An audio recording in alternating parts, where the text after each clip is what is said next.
Yes, shoti bakunzi ba Ubenga TV nkomishko nagenda mbashimira kandi nkomishko nagenda bifuza kuganeza mwese kubona nagenda bifuza kugenda mahirwa muri byose. Imana ikomeze barinde kandi bahumugisha. Imana ikomeze kubagenda ibahereza byose mukeneye kabisa kugira ngo mwishime kabisa. Ubwo rero iyi ngiyi ni yacana yanyico na mbere kwisize mu kugeza mu kuravuga mu kipe y'u Rwanda Amavubi ndetse n'andi makuru ndetse n'izindi nama inyunganizi byinshi bigenda bikufasha mu buzima birumvikana.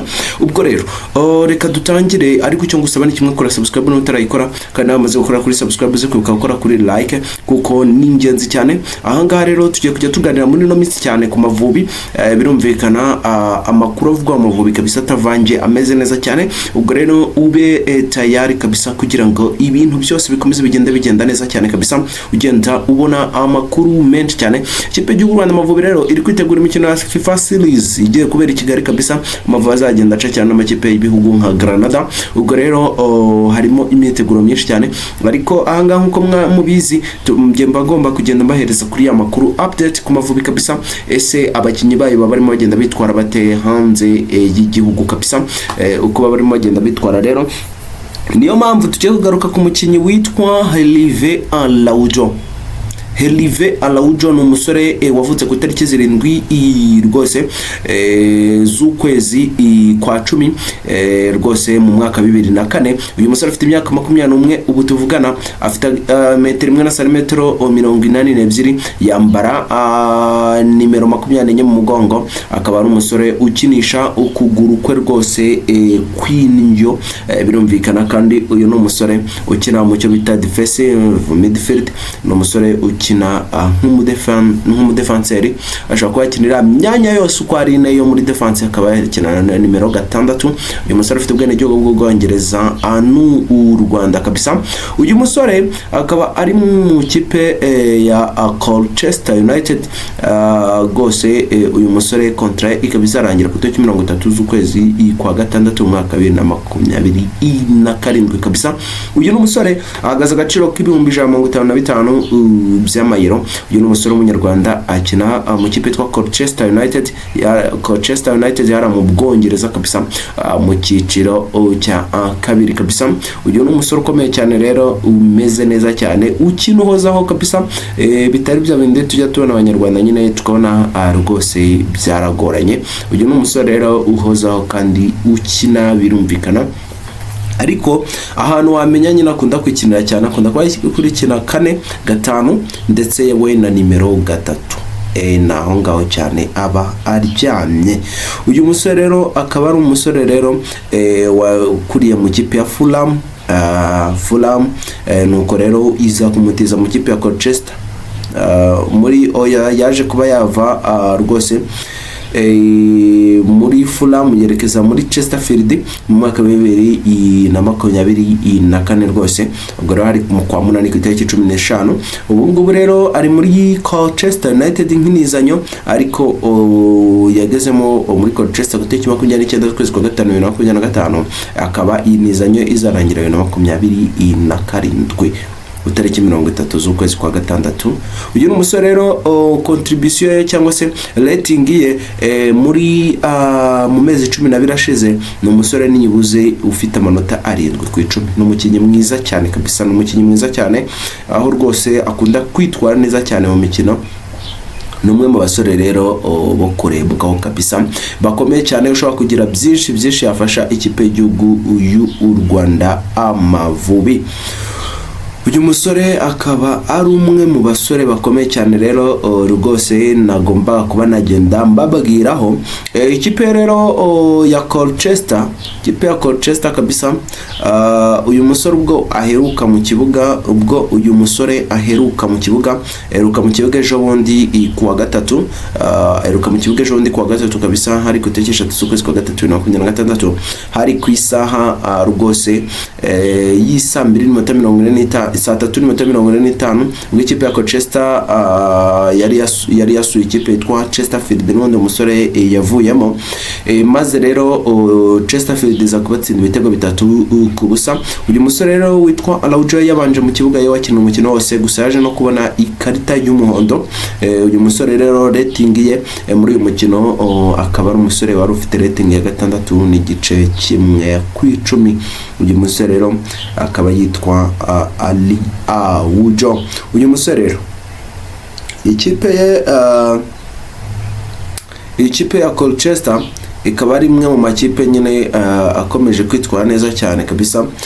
Ikipe ya Colchester ni imwe mu makipe ahagaze neza cyane kabisa, kuko rwose ikipe ya Colchester akaba uyu musore ni ikipe ya Colchester bakomeje kugenda bitwara neza cyane, nyine nuko kuri mukino bisa nk'ibyabajabutse rwose, ariko ubundi iyi ni ikipe irimo yitwara neza cyane kabisa. Iyi ni ikipe irimo kugenda yitwara neza cyane. Uyu musore rero akaba ategerejwe nawe mu Rwanda, nkuko mu makuru nkesha rwose, mu makuru nkesha source zanjye zizewe, nuko uyu musore ashobora kutaza ubu tuvugana, ashobora kutaza ubu, ariko n'umwe mu basore bari muri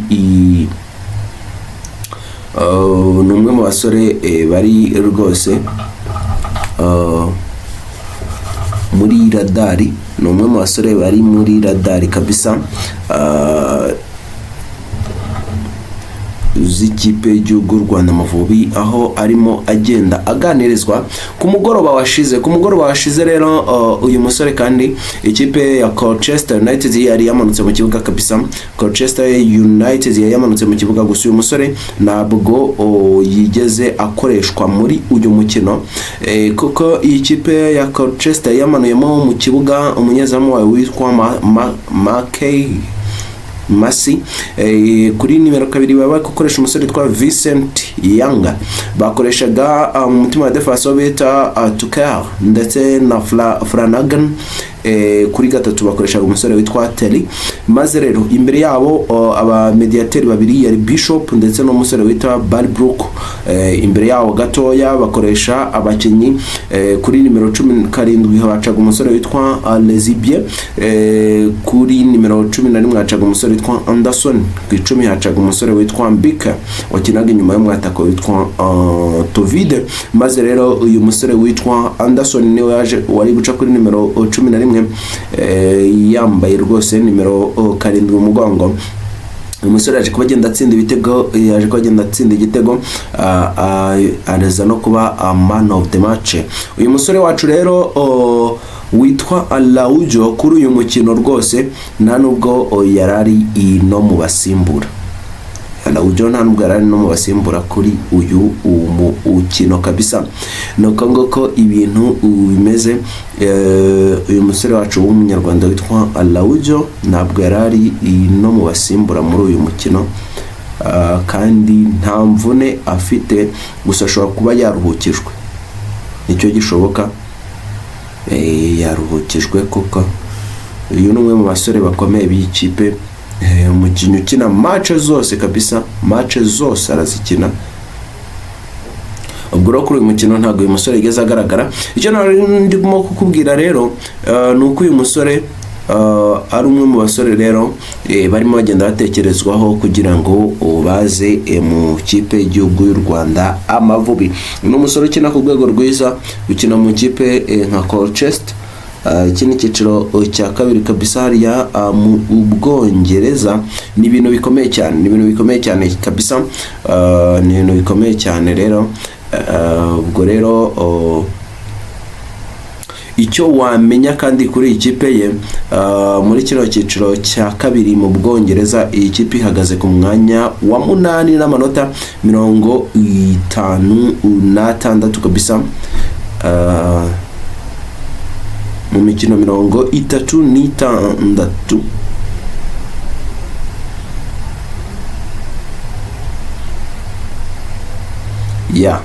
ihagaze kabisa rwose kuri sorry, yahagaze ku mwanya wa 12 mu makipe 22, yahagaze ku mwanya wa 12, ihagaze ku mwanya wa 12 kabisa.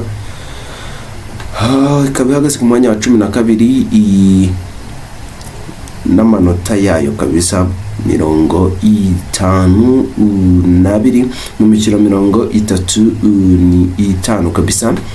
Urumva ko iracyafite ikirarane kabisa, iracyafite ikirarane.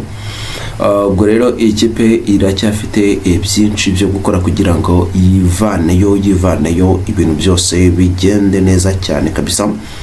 Ikaba rero izagaruka mu kibuga ku tariki 13 z'ukwezi kwa gatatu ejo bundi kabisa.